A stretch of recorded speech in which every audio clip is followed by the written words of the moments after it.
The Nature of Predators, Part 35, by SpacePaladin 15. Memory transcript and subject, Captain Sovlin, Federation Fleet Command. Date, Standardized Human Time, October 6, 2136. The bulletproof vest afforded to me by the Predators was snug around my spines, but nearly fell off my shoulders. Its shape was not designed for the rotund goji species. The slender curvature of the human spine was a polar opposite, evolved for grace and flexibility. I knew the armor might save my life, but I wish I waited longer to don it. My bristles were being compressed at irritating angles, and the nearest soldiers seemed annoyed by my inability to sit still. The humans were sandwiched together in the shuttle, brushing shoulders with each other. I was glad to be at the end so I could lean toward the wall. Samantha traded places with Carlos halfway through the ride. She bore an obvious disdain for me, but the male guard had enough of my fidgeting. Many of the general soldiers curled their lips in contempt as well. I wasn't winning any popularity contests with these predators. I was grateful we were only a minute out from the cattle vessel. "Did we succeed at paralyzing the Oxer transport?" I asked the female chaperone. Her eyelashes fluttered in annoyance. "Yes. Were you not listening to the damn announcements?" "Relax, Sam. It was an innocent question." Carlos sighed. "I'm sure he just zoned out." "You feel sorry for the racist war criminal?" a soldier called out. I saw a few humans nod their heads in agreement, which caused me to lower my gaze. There wouldn't be many tears shed by anyone other than UN brass if the Oxer gunned me down today. Not that I blamed them. An honorable death wasn't the worst thing I could think of. Dying scared me more than death. I wish I had a weapon, so I could actually help. I don't want to stay back and let them do all the fighting. "Well, that's great news," I said, ignoring the jab. "Can I have a gun?" "No." A chorus of voices answered in unison. I waved my claws dismissively. Worth a shot. The shuttle lurched beneath my paws and my vest pressed harder against my spines. There was going to be some light bruising tomorrow, if I lived past this battle. Our craft lashed onto an Oxer wing, attaching itself to the immobilized transport. We inched forward so that our airlock stood across from theirs. A vac-suited Predator slipped into an emergency airlock, and I strained to see his movements through the window. The Terran unfurled a walkway on our side, then floated across to the Oxer vessel with a gentle push. All that tied him to us was a thin rope on his waist. He tested the red lever with a feeble hand and confirmed that it wasn't locked. The human nodded to himself and used some sort of suction technology to adhere the tunnel to the enemy ship. His feet clicked to the ground as the artificial gravity initiated. Once the corridor was sealed from the vacuum, he raised his thumb to the rest of us. I didn't understand the signal, but the others took it as a go-ahead. The UN soldiers trundled out of the ship wielding massive rifles. While the Predators possessed few natural gifts, they were saddled with a truckload of gear. Their warriors were clad head to toe in black armor, including a hard shell atop their heads. Once they shoved reflective goggles over their eyes, humans looked like homogeneous and passive machines. "Stay behind us, Sovlin." Samantha rose to her feet, falling into the rear of the pack. "We can't leave you here to get captured. Take cover and stay out of the way till you're needed." Silence fell over our entourage as the primates crossed the cattle ship's threshold. I couldn't help but to notice the humans' sleeping posture, as though they were stalking prey in a shaded forest. They were crouched to a fraction of their normal height, with steps that were furtive and calculated. Their guns swiveled in every direction, searching for a target to pounce on. With a hint of reluctance, my paws followed them down the tunnel. There were some short bursts of gunfire as they pumped a few unprepared Oxer full of lead. I suppressed a chuckle, knowing it would make me seem deranged. The enemy would raise the alarm now, but I relished that we got the drop on them. My attention switched to the reptilian interior, taking mental notes of its facilities. The Federation would kill for intelligence like this. The atmosphere was musty, but the lighting was rich and plentiful. The hygiene of the enemy ship surprised me as well. It didn't reek of rotten flesh or blood. I guess those savages understood basic disease transmission after all. We followed the entryway a few hundred paces before we reached a bend in the path. The team leader poked his head around the corner and immediately recoiled. A barrage of bullets decimated the wall where his shell cap poked out moments earlier. He ducked back behind cover, hugging his weapon to his chest. 8 or 9 hostiles arming themselves and taking positions," he hissed. "They're waiting for us." "We have more numbers than that, but the Oxer have a clear line of sight. They're going to nail us as soon as we advance." A human rolled a metal canister across the floor which released a milky plume of smoke. Irritants dispersed through the hallway, and I squinted to see anything. There was no way the Oxer could determine our position if I could barely see my claws in front of me, shrouded in the haze of silver mist. The Terran stepped out from behind their refuge. The Oxer sprayed bullets in our direction, hoping to connect with something. These sounds helped the humans key in on their position, and they spewed their own rounds back in return. Terrans seemed to fare better in low visibility, with their remarkable adaptiveness. The silhouetted movement I glimpsed in the mist suggested a few greys were hit. As the smoke dissipated, the primates sprang toward any makeshift shelter they could find. Carlos pulled me behind a supply cart and propped his gun over the top. Samantha sprawled on the floor beside him. Her hands were steady as she gazed down the scope and fired at an Orcstar attempting to fall back. I didn't know the greys could retreat.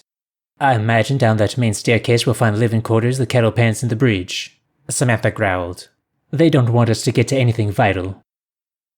The female human stood to get a better look and inched forward to join another UN cluster. My eyes drifted to the Orcstar she shot, who was bleeding profusely. The enemy bastard was still twitching until another Terran soldier unloaded a clip into its head. That was overkill, but hey, I wasn't judging. Samantha caressed her rifle with a gloved hand and waved for Carlos and I to follow. Hesitant as I was to move, the handful of hostile survivors were regrouping with their brethren. The Terrans blighting every combatant caught the Orcs off guard. It forced them to make concessions and await backup. The Greys haven't fought a true enemy in a long time, have they? I mused. They haven't been on the back foot for a second in this war. Our weakness has made them complacent. There was no sound from the presumed Orcstar position, and I guessed they were lying in wait. The UN contingent advanced with caution, creeping toward the stairway. Their boots glided across the metal, as light as the patter of rain. Whether they were coached by instinct, training, or generational experience, I did not know. A grating voice rumbled over the PA. Greetings, fellow hunters. I take it you don't appreciate that we, stole your catch. Several human predators startled and their attention shifted overhead. My jaw almost dropped to the floor. The Orcs never conversed so eloquently with us. We translated their dialects at first contact, but I couldn't remember them enunciating anything but vulgar threats in my lifetime. It was incredible that they had words for greetings or appreciate. We would have offered to split the hole if we realized our intrusion sooner. The Orcstar continued. You made things much easier for us, and we're not entirely ungrateful. You already learned that Gojits make excellent slaves, judging by your companion. I bared my teeth, incensed that this monstrosity thought I was a human plaything. While I was a Terran prisoner, that was a far cry from servitude and degradation. There was nothing I had been forced to do. My presence on this mission was voluntary, and my treatment was fairer than I deserved. Carlos nudged me, pointing to a blinking red light on the ceiling. There was a camera tracking our movements and granting the enemy a full view of our advance. He raised only his middle finger, and several of his counterparts copied the gesture. I didn't understand what that meant either, but I guessed it was something hateful. Go fuck yourselves, the male guard shouted. Probably that. Note to self. To be a young race again. Let's get that aggression out of our systems. Then, after, we should pool our resources to bring the lesser species to heal. The reptile sounded almost disappointed, as though it would enjoy a test of strength. Anything else would be wasteful when our interests are aligned. As loathsome as sharing is, there's enough food to go around. Did those demons just offer to ally with humanity against the Federation? My blood boiled at the thought. It had to be a trap, since everyone knew the Orcs were incapable of interspecies cooperation. They couldn't get along with themselves. The Greys were locked in a global bloodbath which jeopardized their world's survival when we found them. The prospect of the Terrans switching sides was unnerving all the same. The clawless omnivores hadn't been welcomed into the galaxy with open arms. The lack of clarity from our factions meant threats could still reside within the Federation. Would humans view siding with monsters as the only way to save their Earth? Carlos gunned down the camera lens with prejudice and answered the question for me. His knuckles were strained against the cloth coverings from being clenched around his rifle.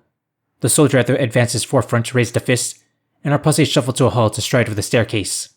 Odds were, the enemy was gathering in the deck underneath us. Fire in the hole, a human voice declared. A UN soldier lobbed a grenade into the open area, and we watched it clatter down the incline. The resulting explosion detonated atop any Orcstar in the vicinity. I heard a gurgling scream as if shrapnel hit one of the reptiles in the throat. My predatory allies moved down the first steps and followed it up with another explosive toss. That should be enough to get the enemy to move back. The primates batted down the last of the staircase and jammed down their firing triggers.